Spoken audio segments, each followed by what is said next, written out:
जवाब दिया, आइए भैया आज जुआ खेल लेंगे। दुर्योधन ने कहा तो धर्मराज ने मना कर दिया।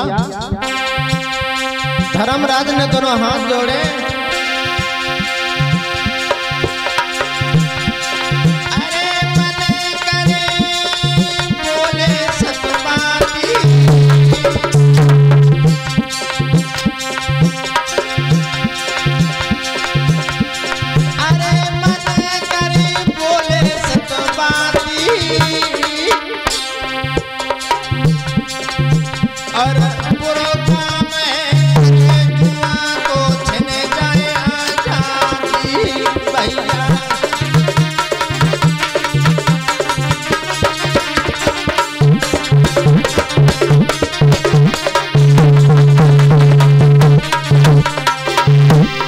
धर्मराज बोले भैया नहीं, जुआ नहीं, और बताओ तो सब हो जाएगा, लेकिन जुआ हम लोग कभी खेलते हैं। दुर्योधन खड़ा हो गया,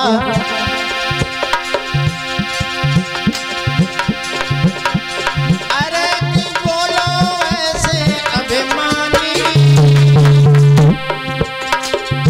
हम झूठो खेले बात तुम सुनियो सुज्ञानी, हम झूठो खेले बात तुम सुनियो सुज्ञानी।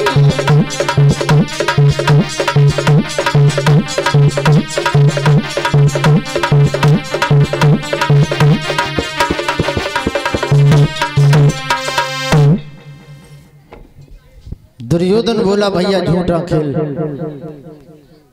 दुर्योधन बार बार कह रहा है, लेकिन धर्मराज बार बार मना कर देते हैं। मामा शकुनी कहने लगा, धर्मराज क्यों मना कर रहे हैं आप? तो फिर भीम खड़े भाई बोले मामा भैया मना कर रहे हैं और तुम मानते नहीं हो। भीम बोले खेलो। जुआ खेलना प्रारंभ किया। पहली बार जब पंचाचार डाले हैं मामा शकुनी ने, तो पांडव जीत गए। पांडव बड़ा खुश हुए। खेलने में खिलाने वाले मेरे भाइयों बड़ा अंतर होता है। खेलने खिलाने में अंतर होता है, खाने खिलाने में अंतर होता है, सोना सुलाने में अंतर होता है। पहली बार में धर्मराज ने जो गले में मड़ियों का हार पहने थे वो जुआ में लगा दिया। दूसरी बार में जब मड़ियों का हार लगा दिया तो दूसरी बार में दुर्योधन जीत गया। कोई बात नहीं। तीसरी बार जब पंचाचार मामा शकुनी ने फेंके हैं, जो भी राजपाट था पांडवों ने वो सब रख दिया। पांडव फिर हार गए। तीसरी बार में जो रथ घोड़ा ले गए थे पांडव, वो लगा दिए मेरे भाइयों, तो वो भी हार गए। कोई बात नहीं, धर्मराज जी विचार कर रहे हैं खेल तो झूठा हो रहा। और जब कुछ नहीं रहा, और जब जुआरी जब जुआ खेलता है तो ये सोचता है कि अब की लग जाएगी, अब की लग जाएगी, और अब की मेरे भाइयों सब चला जाता है। आखिर में जब कुछ नहीं रहा तो धर्मराज बोले भैया अब हमारे पास कुछ नहीं है। मामा शकुनी ने इशारा किया कि तुम्हारे पास अभी एक चीज और है। कौन? बोले महलों बैठी हुई द्रौपदी। लगा करके देखो, क्या पता तुम ही जीत जाओ, दुर्योधन हार जाए। और जैसे ही द्रौपदी को लगाया मेरे भाइयों, गजब हुआ। द्रौपदी को भी हार गए। और जैसे ही द्रौपदी को हारे हैं पांडव, सोई दुर्योधन खड़ा हो गया, बोला पांचों पांडव खामोश। ये खेल सच्चा था, झूठा नहीं था, और जुआ कभी झूठा होता नहीं है। पांचों पांडवों के सिर नीचे को लटक गई। है हुआ तो हुआ क्या? दुर्योधन ने अपने छोटे भाई दुशासन को बुलाया और एक आग चले जाओ महलों में। द्रौपदी बैठी होगी, मान सम्मान के साथ नहीं अपमान के साथ बुला करके लाना है। दुशासन बोला भैया क्यों, ऐसा कौन सी बात है जो आप ये कह रहे हो? तो दुर्योधन बोला तुम्हें नहीं मालूम दुशासन, अगर हम एक बार धोखे से गिर भी गए तो हमारा अपमान कर देती तो हमें कोई शर्म की बात नहीं थी। उसने तो हमारे पिताजी पर कीचड़ फेंक दिया। दुशासन अरे बाने कहीं अंध के अंधा मामा, और अब की फंसी हमारे फंदा।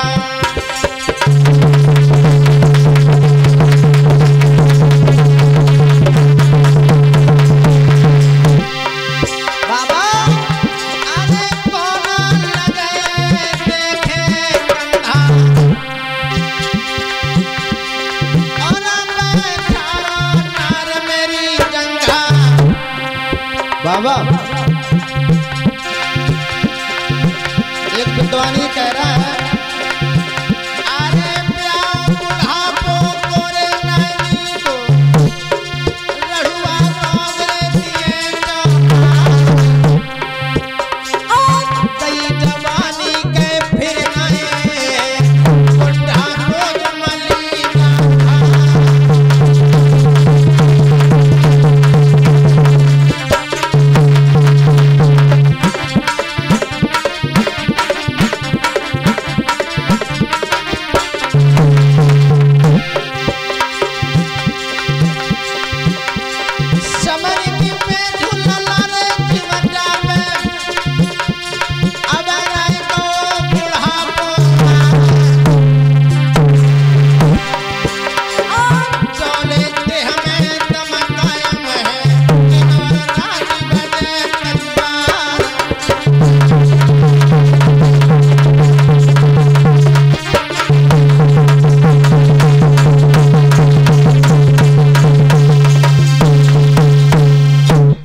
दुशासन बोला भैया क्यों, क्या हुआ? सारी कहानी दुर्योधन ने बताई। दुशासन कहने लगा एक अबला होकर के मेरे पिता पर तूने कीचड़ फेंक दिया, घमंड की वजह से। कहने लगा हम 100 भाई हैं और फिर भी पिताजी का अपमान कर दिया। नहीं, एक चली ना पेश पकड़ के केस ज्वान बलधारी, और तब द्रुप सुता पिल खाए रे रोदन तो कर रही। आहा अब क्या होगा? हमारे पति बैठे होंगे वो हमें नगीन करेगा। एक चली ना पेश पकड़ के केस ज्वान बलधारी, ज्वान बलधारी।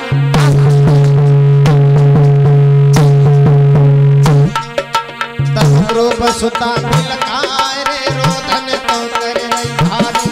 तब द्रुप सुता, क्या बात?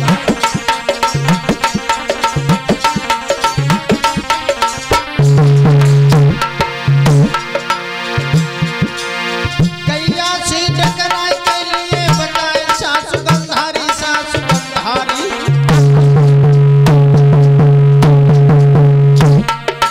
तो बेटा लूटे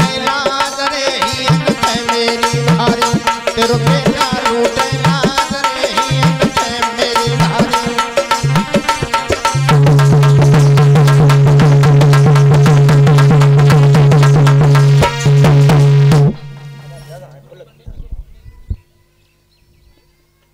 बहुत रोई, सास गंधारी से बोली मैया ये क्या हो रहा है? इसका मतलब ये तो नहीं कोई मेहमानी खाने के लिए आए उसका अपमान हो। दुशासन कहने लगा कोई नहीं बोलेगा, आप चलिए, और शेर के आगे घियाने से कभी काम नहीं चलता है। सोई द्रौपदी खड़ी हो गई, कहने लगी या तो हम नालायक के जंगलों में फंस गए, अब करें तो करें क्या? आगे आगे दुशासन जा रहा है, पीछे पीछे द्रौपदी जा रही है। और जैसे ही मेरे भाइयों चलते चलते सभा में द्रौपदी पहुंची, और जैसे ही दुर्योधन ने द्रौपदी को देखा, खड़ा हो गया दुर्योधन। आइए आइए द्रौपदी, रिश्ता में तुम्हारी छोटी हो और मैं तुम्हारा जेठ लग रहा हूँ।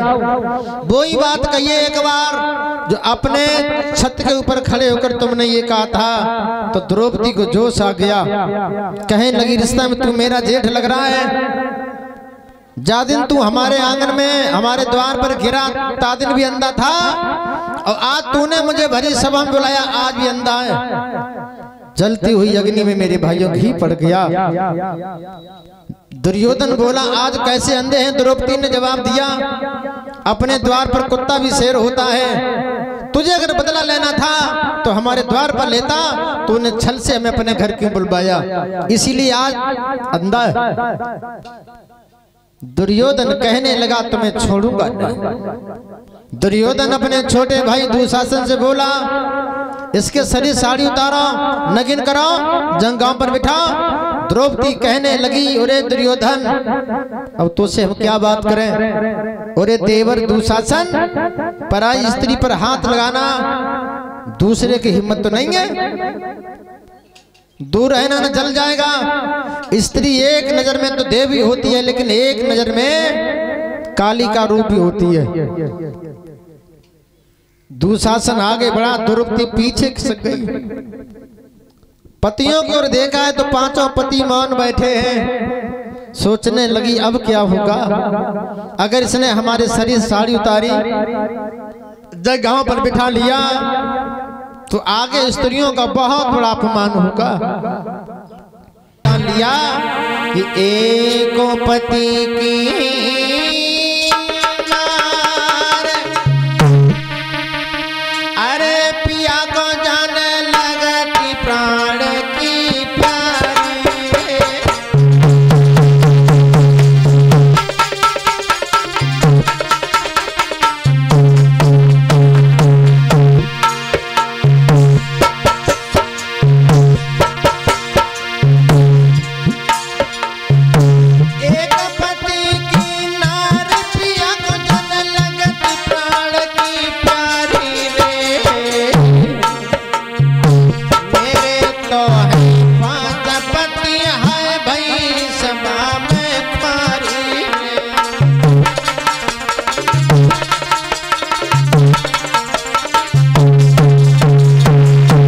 क्या करूं, कहां चली जाऊं?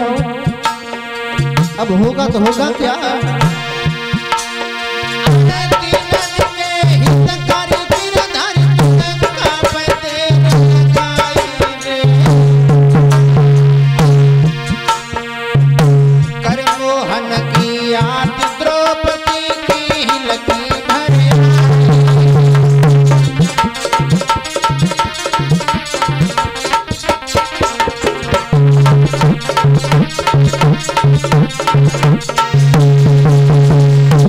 द्रौपदी बहुत रोई, आंसुओं से मेरे भाई रोई।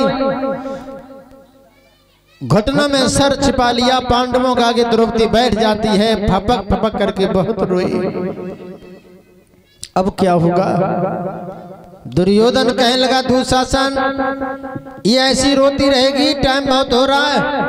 और जैसे ही मेरे भाइयों दुशासन आगे बढ़ा, द्रौपदी बोली दूर रहना, जल जाएगा, तेरा अधिकार नहीं है हमें छूने से और ना हमें छूना। द्रौपदी ऐसे रो रही है जैसे कभी कभी सर्प बगैर मणि के अपना सर फाड़ देता है। ऐसे तड़प रही है जैसे कभी कभी बगैर जल के मछली तड़पती है।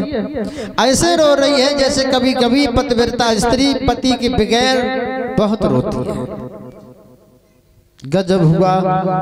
भगवान कन्हैया से जब ध्यान लगाया, हे श्याम रिश्ता में हम तुम्हारी बहन हैं,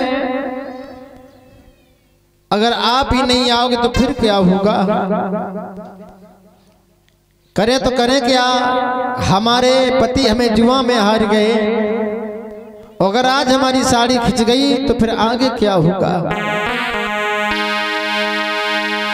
कि मेरी खिंचे सभा में साड़ी प्रभु कितनी देर है, मेरी खिंचे सभा में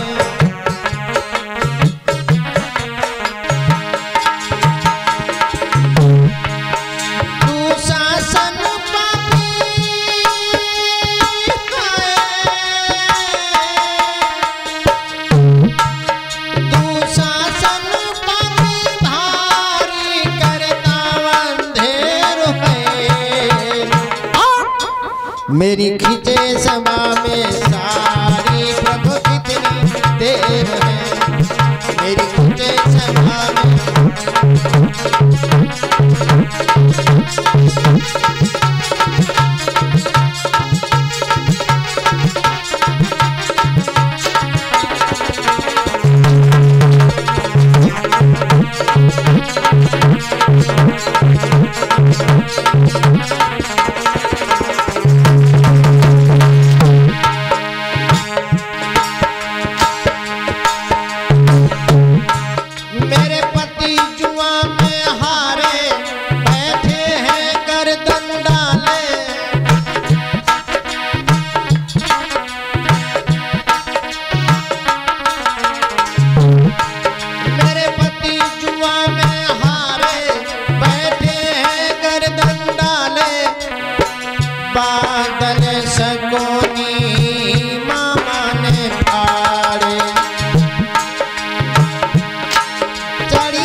मेरी खींचे सभा में सारी प्रभु कितनी देर।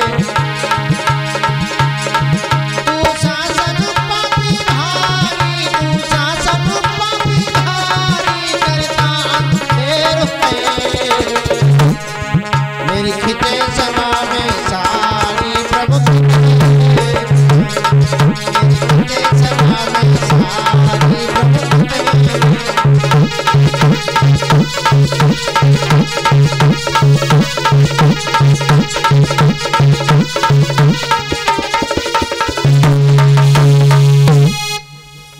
दुर्योधन की बात बता करके भगवान कन्हैया से बोली है द्रौपदी, हे श्याम